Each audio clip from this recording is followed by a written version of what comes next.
This is a conversation I'm looking forward to. Muvhango actress Regina Vho-Masindi Nesengani, 65-year-old granny of 12, has just received her Ph.D. from UNISA. Her thesis, written in TshiVenda, is about women abuse as seen through dialogue in drama books written by male writers. And this morning, Dr. Regina Nesengani joins us. Congratulations, Doc. Thank you, thank you, thank you. Isn't this the most incredible feeling for you? I mean, to think that through your life, did you ever think that one day you would actually have a PhD and be referred to as a doctor now? Not at all. It's just the grace of God. The grace of God carried me from way back until today. So there's nothing I can say and nothing to say that I did it on my own. No, it's the grace of God that pushed me up to this far.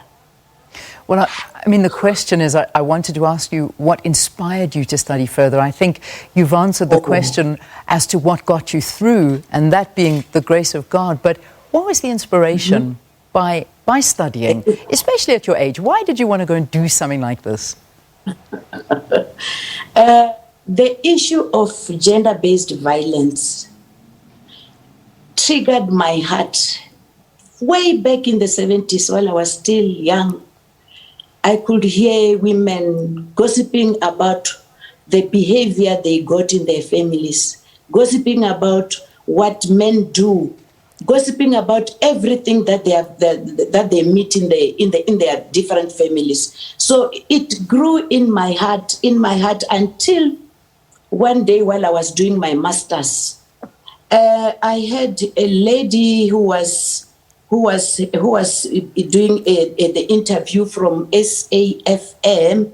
She was having this PhD degree. She was talking in the radio. So I said to myself, if this lady, she's over 70, she's having this, why? What makes me not to do it? What makes me not to attempt? So at the end, I attempted, and there I got my master's. And after master's, I extended my topic, which is now today that I'm having this degree. Oh, I'm so inspired. I really am. You know, I've been the whole time thinking for myself, I need to go and study more. I need to further. And I'm always finding excuses as to why I can't do it. You know, I just have no time. I've got my children. I have my job. I'm running all over the place. But in fact, there is nothing stopping you from making that time. And that's what you did, because you are no different to any of us. You've got, am I right in saying you have 12 grandchildren? You're a hard-working actress. You are a mother. You are running a household. And yet in between this, you found the time. How do you do that? I mean, that's my important question to you is, how do you find that time to grow yourself?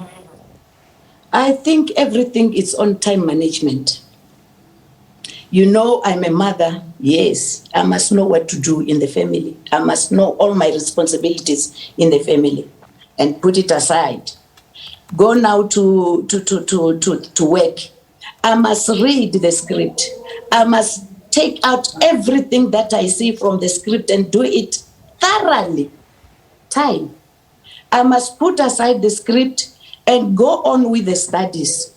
And then here at work, they mustn't see that I'm doing something else which disturbs the script and everything. So everything is about time. You give yourself time to do this, give yourself time to do this, and from there, then everything will be fine.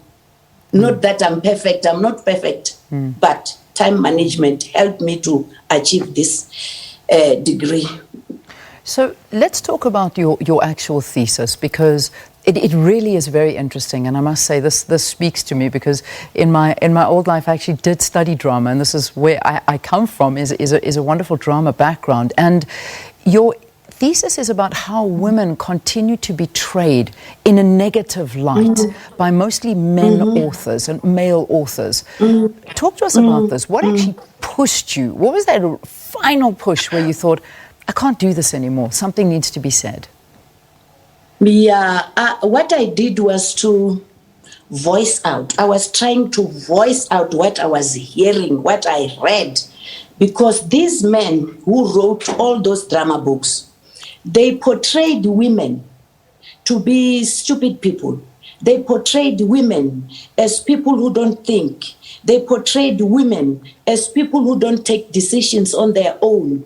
They portrayed women as instrument. They portrayed women as something that you can kick today and put it over there and change it there, using their mind so that they can write their books so that people can know a woman is an instrument. So that drove me and pushed me to write down in order to voice it out that we are tired because people are writing about women. Why can't they use the men as characters in their books? Why?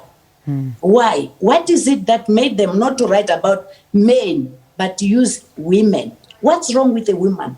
What's wrong with a woman? A woman can do so many things. A woman can become a leader. A woman can, you name it. So that's the thing that drove me to try to tell people, these men, these writers, they are not doing it right because they are using women as their instrument so that their books can be read, so that their books can be seen. Oh, this one, yeah, he wrote about this lady. He wrote about, so that triggered my heart. Yeah. I mean, when you did your research, what were some of those major observations you made regarding gender-based stereotypes in drama? You say women can be presidents, women can be this, can be that, but from those that you studied, and I imagine it was a wide spectrum of whether it be novels or plays or different kinds of dramas, whatever it may be. I mean, perhaps you can tell us what you used as your basis for the thesis and the kind of stereotypes you saw. And has it through the years gotten better? I mean, did you cover some different, centuries, decades, that we can finally start seeing a bit of a shift in the role of women in society? Or has it almost just paused, where we just say, women are still that in the kitchen, cooking, being the housewife, or being seen as objects to men, as opposed to being the actual decision makers? Let's try and get an idea from you on that. Yeah, I tried to take out some of the findings to say that men must just stop using women as instruments. Men must just stop using women as objects. So from there, I just thought that these writers, they must have a team where they must see to it that they must not use women. They must not write about women only. They must have something to do, not to write about women only. They must write something, not to say that women are not good. They are. But why are they using women to be seen as something that is not valuable to the community, something that is not good to the family, something that is not, you see, the way they've done it in those books, it hurts me. It hurts me. So that's why I tried to voice it out through writing. There are so many organizations that are trying to say, we've got this so that we can protect women. There's no protection. Yeah. When a woman is being raped, you will find the perpetrator after 2 days he's back from jail. So such things, I think even the government must see to it that this thing of gender-based violence, we must not just observe it on the 16 days. It must be an ongoing thing, 365 days per year. Yeah. Thank you very much. Can't agree with you more, and it's so important. And I mean, the one thing, as finally as we wrap this up, is that this is a big message out as well. As much as we speak to women from all walks of life, there's also a big message in this to women that are living in a rural setting that perhaps kind of forget that they have rights just as much. I don't know, what is your message to particularly women in rural settings? Please, ladies, if you meet someone, or if you get someone being hurt, someone who is not well in the family, someone who is having this gender-based violence in her family, let's talk, say it. Don't keep it in yourself, because people will die. Some women are trying to hide it so that they mustn't go away from their family. They will say, no, I can't say this. No, I'll tolerate. How can you tolerate a person when he's kicking you every day and night? How can you? How can you enjoy life in the family when somebody is kicking you like a small baby? So it means people must just try to say it out. Tell your head man, tell the people in the community, not to say that you'll make noise. Do it nicely, but give yourself time so that you must not have worries in your heart. Let's say it. Yeah. Tell people in a good way. Thank you. Mama, thank you. Thank you so much for talking to us.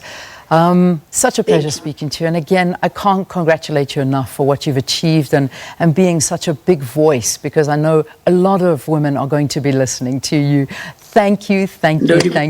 Listen, what are your fellow actors and actresses, what do they call you now? Do they call you Dr. Nesengani? Or are they still allowed to call you? They're trying.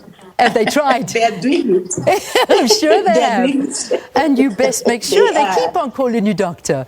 Oh, it's so lovely. We're so proud of you. Thank you so much. Thank you. Dr. Regina Nesengani, talking to us this morning. That's a pleasure. Talking to us about a thesis that she wrote on gender-based violence and how women continue to be portrayed in a negative light in drama books, especially those that have been penned by male authors.